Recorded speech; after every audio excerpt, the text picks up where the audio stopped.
Olá, sou o professor João Ronaldo Soares, educador social da Casa do Garoto, ligado ao serviço de convivência e fortalecimento de vínculos de adolescentes e jovens de 15 a 18 anos. Sejam todos muito bem-vindos à nossa última aula do curso de almoxarifado e estoquista, que é a nossa 48ª aula. Espero que vocês tenham gostado, desse ano, que foi atípico. Tivemos aula só em vídeo, mas pudemos aproveitar a oportunidade para aprender uma nova profissão, não é? A aula de hoje nós vamos ter atividades práticas e no final compreender como que se interpreta uma tabela, tá bem? Então vamos lá. Um exemplo de proposta, que ficou faltando da última aula de documentos empresariais. A diretoria, desenvolvimento de cursos para acesso mobile. De acordo com os dados da pesquisa Como Você Acessa a Internet, realizada pelo Instituto Pesquisas Customizadas, os dispositivos móveis se tornaram o principal meio de acesso à internet. Com isso, percebemos a necessidade de desenvolvimento dos cursos para a formação de funcionários totalmente online e uma linguagem que permita acesso a eles pelos principais navegadores de internet e pelos dispositivos móveis, como smartphones e tablets, bem como por equipamentos, desktop, microcomputadores e notebooks. Então a gente está percebendo que veio o título, a argumentação inicial, com dados da realidade, e vamos ver em seguida o desenvolvimento da argumentação.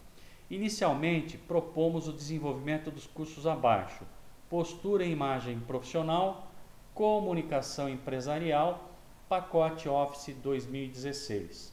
Acreditamos que com base nessa ação, a formação de nossos funcionários ocorrerá de forma mais dinâmica e atrativa, pois eles poderão realizar os cursos em qualquer local. Outro fator relevante é que não haverá necessidade de deslocá-los até instituições externas para que possam realizar os cursos. Antes de o primeiro curso ser lançado, propomos realizar uma palestra com funcionários, tendo como tema educação à distância, vantagem de estudar quando se quer, uma vez que a formação presencial faz parte até o momento de toda a nossa cultura organizacional. Todo progresso acontece fora da zona de conforto. Michael John Buback, fonte Pequenas Empresas, Grandes Negócios. Dessa forma, inserimos uma verba na previsão orçamentária de 2016, tendo em vista que fizemos uma estimativa do investimento necessário com base em orçamentos anexos de 3 instituições renomadas na área de desenvolvimento de cursos online. Na tabela abaixo, segue resumo dos valores apresentados pelas propostas enviadas. Sugerimos a contratação da instituição A, pois nos pareceu a mais próxima de nossas expectativas, tanto educacional quanto financeiramente. Então nós vimos aí a argumentação, e em seguida a parte financeira, investimento, a proposta de custo, como nós vimos na estrutura da aula. Esperamos atingir nosso objetivo, que é manter nossos funcionários sempre motivados e com possibilidades reais de formação contínua por meio dos cursos que serão oferecidos a eles. Departamento de Recursos Humanos, gerente da área de formação. Olha, está bem conciso, bem estruturado, a argumentação bastante sólida. Com certeza, uma proposta como essa poderá ser aprovada. Agora vamos às nossas atividades práticas, sobre documentos empresariais.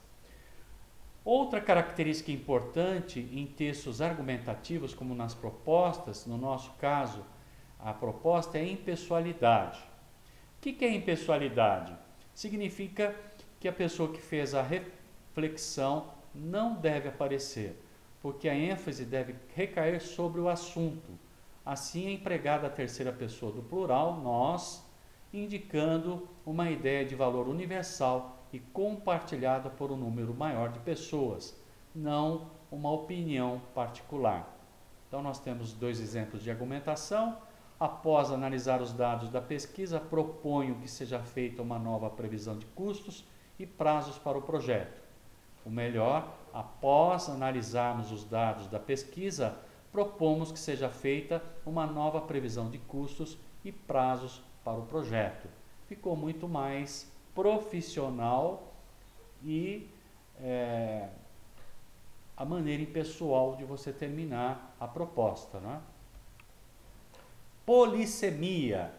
Independente do documento a ser utilizado para transmitir uma informação, você deverá ficar sempre atento à polissemia.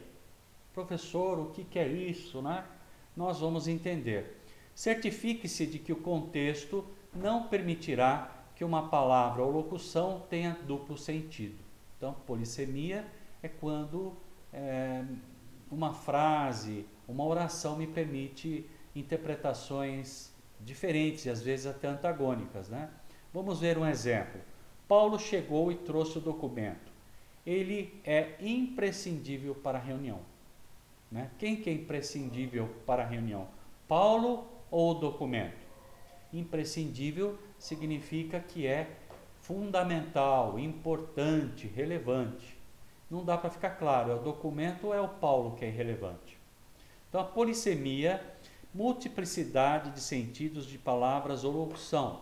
Por exemplo, prato, vasilha, comida, iguaria, receptáculo de balança, instrumento musical, etc. Pé de moleque, doce, tipo de calçamento. Então são várias palavras que devemos evitar que dá sentido duplo, não é? Para que você possa verificar sua habilidade sobre documentos empresariais, propomos 3 atividades. Se achar necessário, você pode rever o conteúdo de documentos empresariais nos vídeos anteriores. Vamos lá? Relacione as colunas tendo por base os conceitos vistos até agora. Então, na coluna A, eu tenho memorando, letra A, comunicado, letra B, ata, número C, ofício, letra D e relatório, letra E. E nós temos que então achar as alternativas aqui embaixo, né? Documento exigido por órgãos públicos. Seu destinatário, no entanto, pode ser outro órgão público, empresas ou um particular. Está bastante claro, né, gente? Eu não vou soprar, vou deixar vocês refletirem. Segunda, documento escrito fundamentado em fatos com informações relevantes para avaliação e possíveis tomadas de decisão. Acabamos de ver, né? Um exemplo.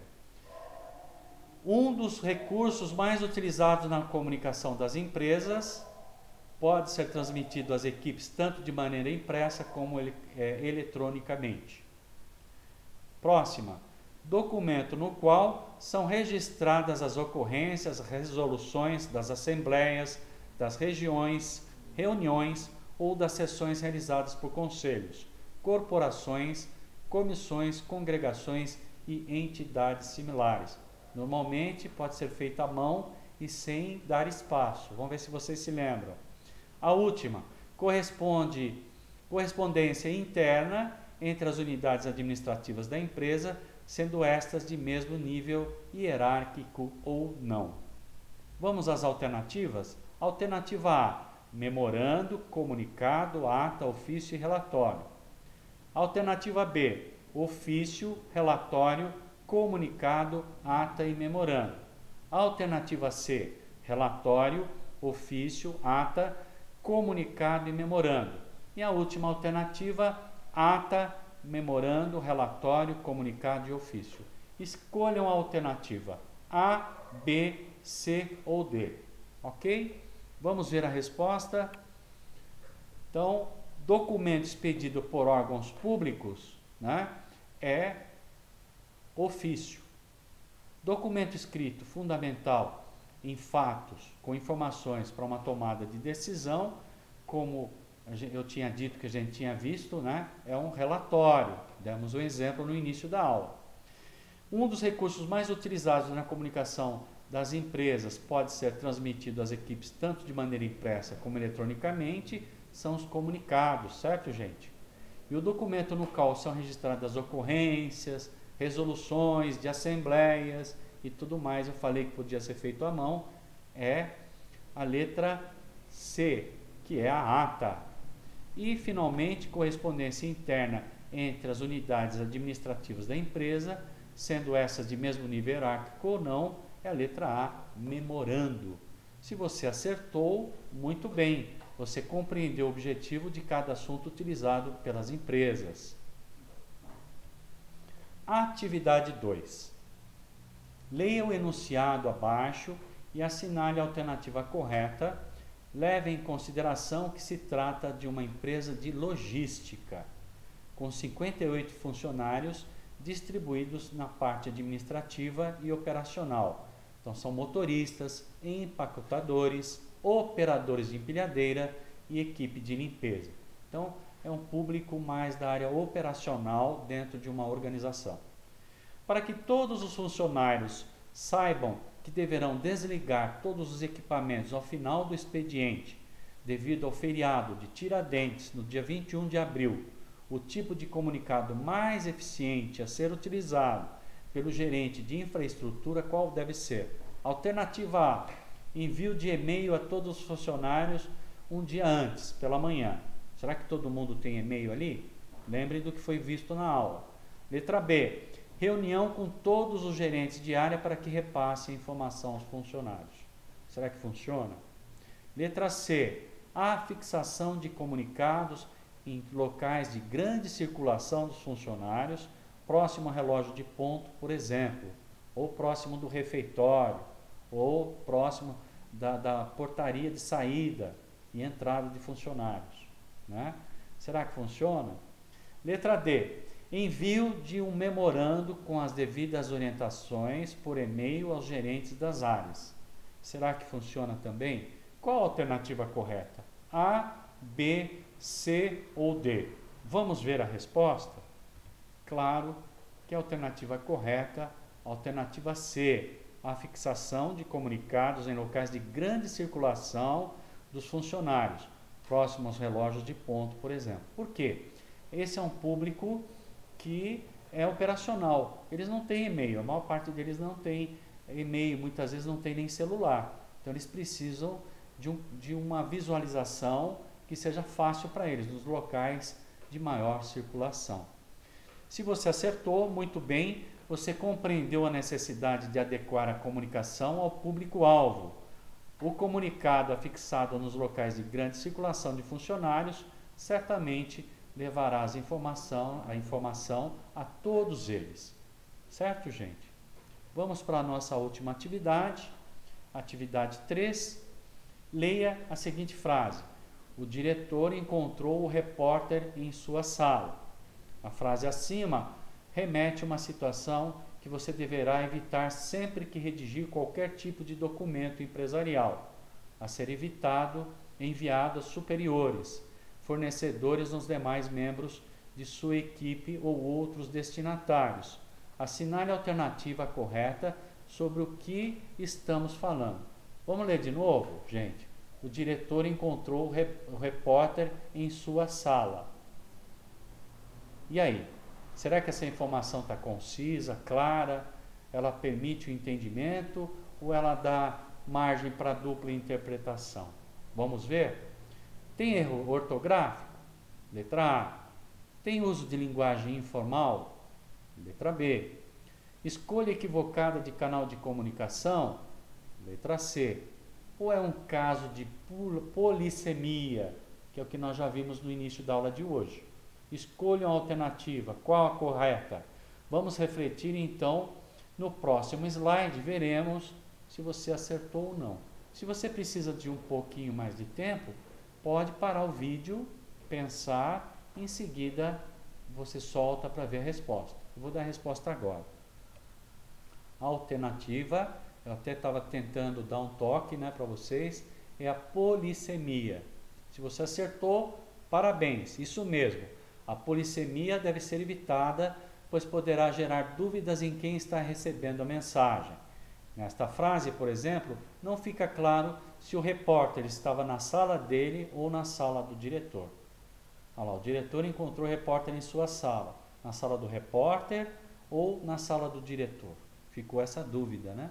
Por isso que devemos evitar esse tipo de comunicação. Bom, resumindo tudo que nós vimos nesse módulo de comunicação empresarial, hoje é o nosso último curso, né? Última aula, último vídeo aula, e vamos então fazer uma síntese. Nós já vimos o que era a ata, fizemos até um teste demonstrando, vimos o e-mail, que é uma forma que as empresas estão utilizando e muito, né, na sua comunicação. Demos 6 dicas de como redigir um e-mail. O e-mail ele nunca deve ser utilizado para assuntos em que requer uma interlocução, né, uma troca de informações. É importante que você só mande informações concisas e evitar enviar a comunicação para as pessoas que não tem nada a ver com o assunto, né? Só para lembrar de alguns aspectos. Falamos do relatório, né? E apresentamos um exemplo hoje. Eu acho que esse é um modelo que a gente pode utilizar para apresentar no momento que você tiver que fazer isso no âmbito profissional. Vimos a proposta também, né? Vimos o comunicado, que ele pode ser utilizado para um público maior, mais operacional. Ele pode ser enviado tanto eletronicamente como impresso. Vimos o memorando, que é uma comunicação feita em departamentos que têm o mesmo nível, né? E normalmente pode ser utilizado também o meio eletrônico. E vimos o ofício, né? Que é utilizado principalmente por órgãos públicos e também por empresas, né? Sempre que a gente solicita alguma coisa para um órgão governamental, a forma mais adequada de fazê-lo é usando um ofício, tá? Vimos que a ata pode ser oficial e não oficial. Quando que ela é oficial? Quando ela é agendada e ela tem uma sequência, né? Como por exemplo, ata de condomínio, né? Ou ata de uma reunião de diretoria, ou ata de uma reunião gerencial, né? E a não oficial é quando a gente faz uma reunião informal e a gente quer registrar aquilo que ficou acordado entre todos. E aí isso é repassado para que as pessoas tenham lembrança, né, daquilo que foi combinado. Então nós estamos finalizando esse capítulo, né, e também 90% do nosso curso. E você chegou ao final desse capítulo, no qual conheceu os principais documentos utilizados nas empresas. Com certeza não esgotamos o assunto, pois cada empresa pode implementar a utilização de quantos tipos de documentos forem necessários às suas atividades. Em algum momento, todas utilizam algum dos documentos citados nesse capítulo. Por isso que foi importante você tomar contato com essas informações. Esperamos que você consiga redigir um documento de maneira a transmitir sua ideia de forma clara e precisa. Tá certo? Agora vamos para a última parte dessa última aula, que é interpretação de tabela. Então, comunicação empresarial, finalizamos com esse capítulo sucinto, interpretação de dados. Interpretação de dados. Agora que você já sabe como redigir principais documentos empresariais, chegou a hora de interpretar documentos que receberá e sobre os quais deverá se posicionar, muitas vezes escrevendo outro texto com base neles. Interpretar textos você já aprendeu. E ler um gráfico, tabela ou imagem interpretando-os. E um infográfico, será que é fácil? Então isso você pode buscar na rede, né? Então vamos ver agora interpretação de tabelas.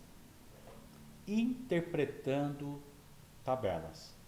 Ler e interpretar informações numéricas dispostas como se fossem texto dificulta e muito a interpretação delas. Por exemplo, observe as informações referentes ao consumo de energia de um escritório no último ano. Então eu tenho lá abril 15, né? 368 kW. Maio, 15 de maio, 417. 15 de junho, 367. Julho, 390. Agosto, 376. E aí vai, né? Quer dizer, até essa altura a gente já se embananou, já nos enrolamos. Agora imagine se em uma reunião na qual seu supervisor estivesse abordando o tema economia, de energia, e perguntasse a você em qual mês o consumo foi menor em nosso escritório. Será que você conseguiria responder rapidamente, tendo apenas a lista acima em mãos? Provavelmente não. Está difícil de enxergar. É para isso que existem as tabelas, para facilitar a visualização de dados. Interpretando tabelas. Existem muitas formas de visualizar informações numéricas, mas certamente a tabela é uma das mais indicadas.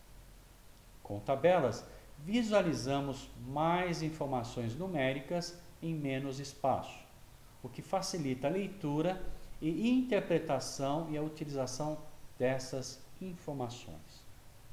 As tabelas são organizadas em linhas e colunas, tá? Todas as tabelas possuem elementos comuns. São eles: título, que está lá destacado em histórico de consumo, em azul, né? É o assunto da tabela. E depois nós temos, além de interpretar os dados da tabela, é importante que você saiba como convencê-los e argumentar a serem utilizados, argumentos a serem utilizados para defender ou refutar uma ideia. A seguir vamos ver um exemplo de argumentos construídos com base na análise dos dados das tabelas. Então, olha lá, nós temos ali ranking dos 5 países com maior índice de juros reais. O Brasil está em primeiro lugar, né? China em segundo, Tailândia em terceiro, Taiwan em quarto e Polônia em quinto. O Brasil está em primeiro lugar com uma taxa de 5,16%. Então, lá, pelos dados da tabela acima, podemos concluir que pelo fato do Brasil liderar o ranking da taxa de juros real, os financiamentos para crédito dificultarão nossos planos de aumentar a produção. Acreditamos que seja melhor verificar outra forma de obter o capital necessário, como a busca por novos sócios diretos ou a abertura de nosso capital ao mercado financeiro com a venda de ações.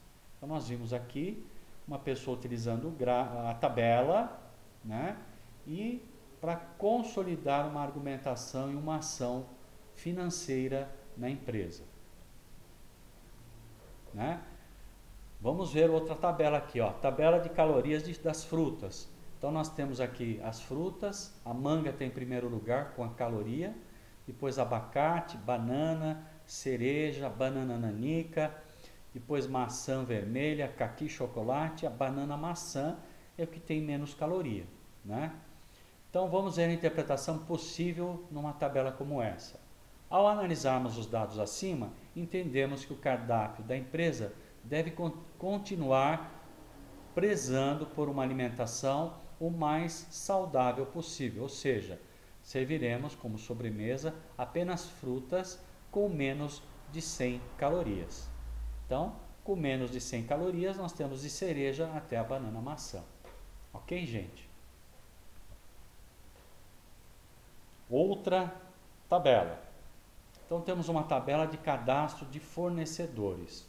Temos o código, o nome da empresa, o contato e o telefone e o estado. A tabela nos mostra que devemos solicitar ao setor de desenvolvimento que inclua no campo cidade, no banco de dados, pois isso facilitará na localização do fornecedor mais próximo da região a ser atendida. Ok? Está faltando então a cidade, né? Então é isso, gente. Com isso nós concluímos a nossa última aula do curso de Almoxarife Estoquista. Foi um curso bastante longo, que levou todo esse ano de pandemia, né, gente?